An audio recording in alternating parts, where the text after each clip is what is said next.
Hi goddesses, it's week 3. I can't believe we're already here.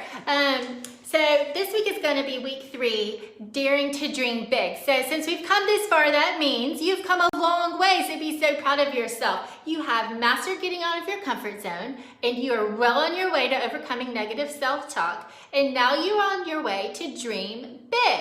So today's talk is going to be really fun, and I want to set the week 3 intention. So just say it to yourself or say it out loud, but the intention for Dare to Dream Big is, I allow myself to feel my heart's desires as I align to my highest potential and infinite possibilities. So I hope that resonates with everyone. Today we're going to talk about 3 main things about dreaming big. 1 is, how can I help you give power to your dreams? 2, how can I help you stay focused on your dreams while they're on their way to you so you don't get discouraged while you're on the path? And then lastly, are you dreaming big enough? So those are the 3 things we're going to talk about today. First, I want to talk about 6 characteristics of a dreamer. So this is a great self-discovery tool. So as I talk about each characteristic in your mind, or you can write it down, just give yourself even a score of 1 to 10 on where you fall, just as awareness, so you know that there might be some things you can tweak in your daily life that will help you move stronger or make stronger strides in these characteristics. So those characteristics are, the first is a burning desire. So every dreamer has a burning desire that is connected to an emotional state within them. It is the burning desire plus that strong emotion around it that brings that manifestation in.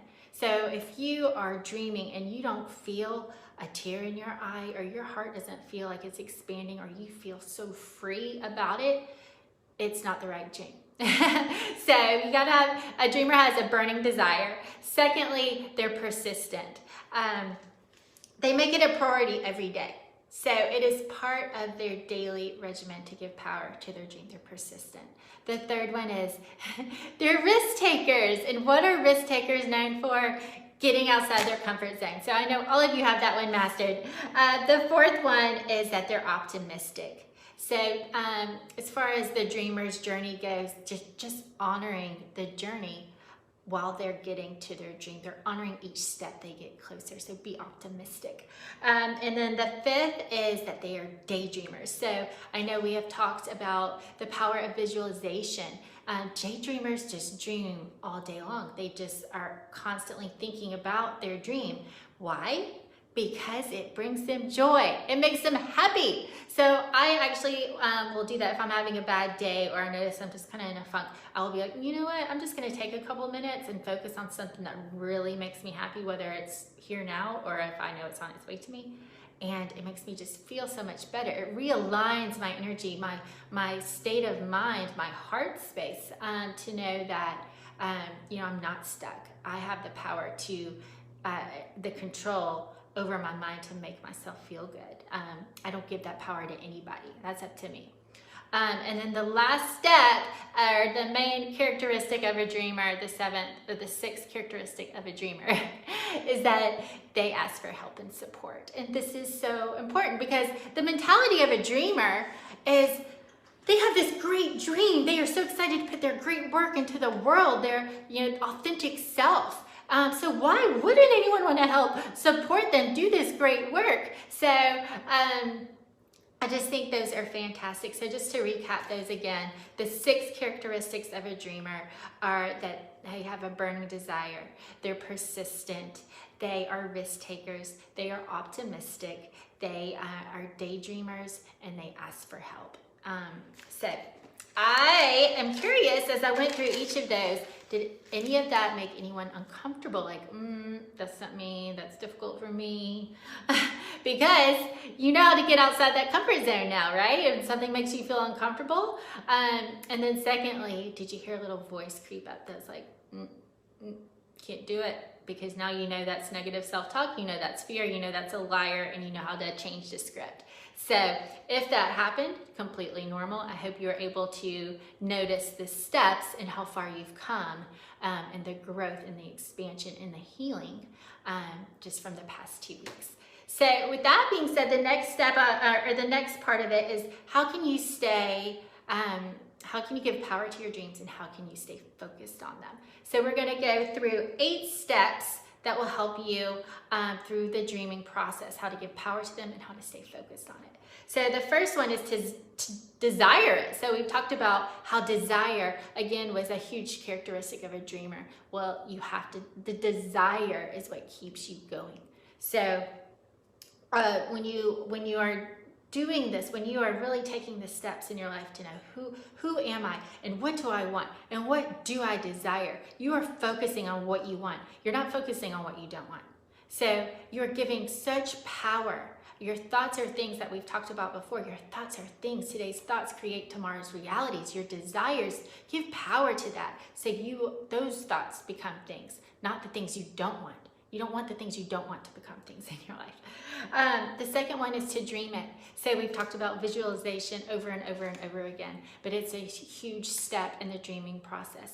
1, desire it. 2, dream about it. Visualize. Make it that's kind of the next step. But give yourself the time and the space to dream it and to visualize it. The third step is to believe it. So there's something I want to bring awareness to, and that is a thought versus a belief. So a thought, I mean, millions of thoughts are going through our mind each and every day, right? But a belief is a deeper knowing. It's deep rooted in our subconscious, and even we have beliefs that are in us that are really the catalyst for what we're bringing into our life. For example, the negative self-talk, or when we make up these obstacles that we think are going to hold us back from our dreams. Those are limiting beliefs. So what we've done is tried to go back and bring awareness to what those are so we can change the script and give power to the things that we want. So we can ultimately change the belief system that has been programmed within us. We just got to go debunk that program, unprogram it. So again, you got to desire it. You got to dream it. You got to believe it. You need, whatever your dream is, your deep desire, you need to wear it. If that makes sense. You need to embody it like it is already you. It is already done. You got to walk the walk like it is you. So for example, years ago, I am a motivational speaker. I'm an international motivational speaker. I had to walk that walk like I already was. I had to make my mindset be, okay, I am an international motivational speaker. How does an international motivational speaker spend her day? What does she do? What does she read? Who does she hang out with? Where does she, what kind of workshops does she do? What kind of certificates does she need? What kind of training does she require? And your body, that just acts as your GPS, and then you start doing it. So embody it. So desire it, dream it, believe it, and then you got to plan it. So when I say plan it, that means you have your dream now, right? And then your responsibility is just to take the very first next step. There's a quote, something like, you don't have to go up the whole staircase, just take the next step. That's how you plan. You just take the next step. Be aware of it, and then the next step is to pursue it. So when you pursue it, that is going up the whole staircase, step by step by step. So then the next step to dreaming big is focus on it daily. Make it a priority. Make you a priority. You deserve to be seen and heard every day from others around you, but you got to see you first. You got to hear you first. And it's the most important thing. It doesn't matter if the world around you hears you if you don't hear yourself. So focus on it. That means focus on you. And then the 7th step is allow it. Some of our dreams are going to be bigger than others. There's some things that we can manifest really quickly. And then miracles happen as well, and they really come quickly. But sometimes there's a progression to them.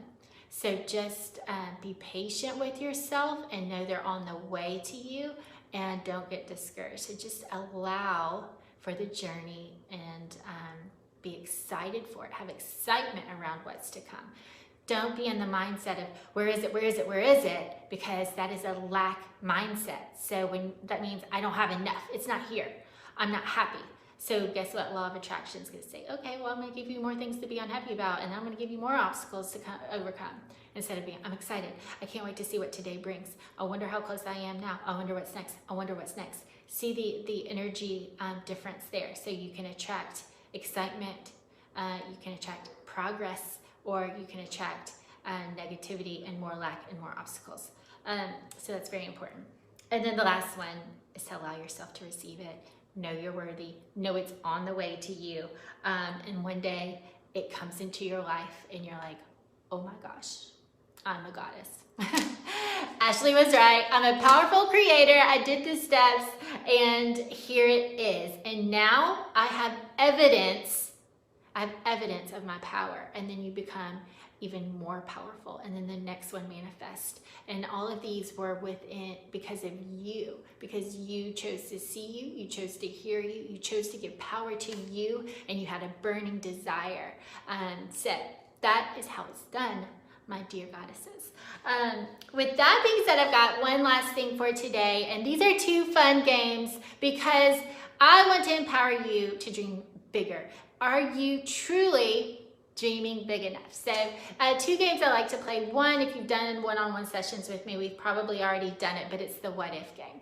So the what if game is where you, again, do a visualization exercise. And I'll just kind of walk you through an example of one of mine from a while ago. So, okay, what if, my daughter's a really good artist, and I would love to like do more like mom daughter things. What if she drew some pictures, and I'm going through a divorce and I know things are kind of tough right now. So, and I wrote a cute inspirational story. And what if then we like printed it out and put her pictures with it and like tied it together with ribbon? Well, what if like, I think you can actually like online send it to Shutterfly and all these like little services, and they can make like cute little family books. Like what if we did that and it'd be a really cute keepsake? What if, oh my gosh, what if it was so cute we started submitting the story and the pictures to publishers? What if a publisher actually picked it up? What if it was actually for sale in a bookstore? Oh my gosh, what if someone actually bought it? What if like I generated a whole nother passive income opportunity because from book sales? Oh my gosh, that would be so fun. Wow. Oh my gosh. Well, that book was so much fun to write. What if we did more? What if we did a whole children's book series? Oh, wow. You know what I really want to do? Like, I love writing children's books, and I think that's so great to like want to inspire them. But what if I wrote a book for women? So you see the process. Have fun with it. Do it, do it, do it. I just share your stories with me on what comes out to you. So that's one game. And then the second game is kind of similar, except it is specific to money. So in these workshops and in my coaching sessions, I have rarely, never, actually I shouldn't say rarely, ever come across anyone who did not want to manifest more money. So I think you'll enjoy this one. I call it the prosperity game. So again, guess what? It's a visualization game. But you're gonna pretend or visualize dreams. Someone's give you $500 to spend on anything you want, but it has to be on you, and it has to be something that brings you joy. Okay, so I'll just go through an example for me. So someone gives me $500. My immediate instinct is, okay, first I need clothes for the kids and make sure I have groceries and bills. No, okay, all about you. So my favorite thing to do is like anything spa related. So $500. Oh my gosh, day at the spa, yes please. Mani, pedi, massage, facial. Okay, so then you go deeper. Okay, now you have $1,000. What are you gonna do with $1,000? 2 days at the spa, right? No.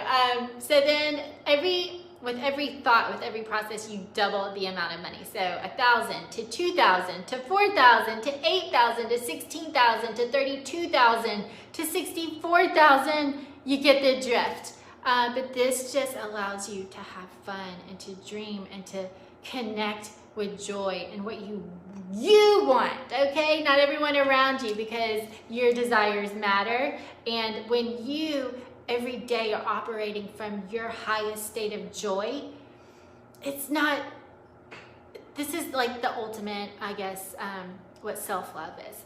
Self-love is allowing yourself to have so much joy, to be in such an ultimate state of joy because you love yourself, you've cared for yourself, you have compassion for yourself, you've done these steps to know who you are and what you want.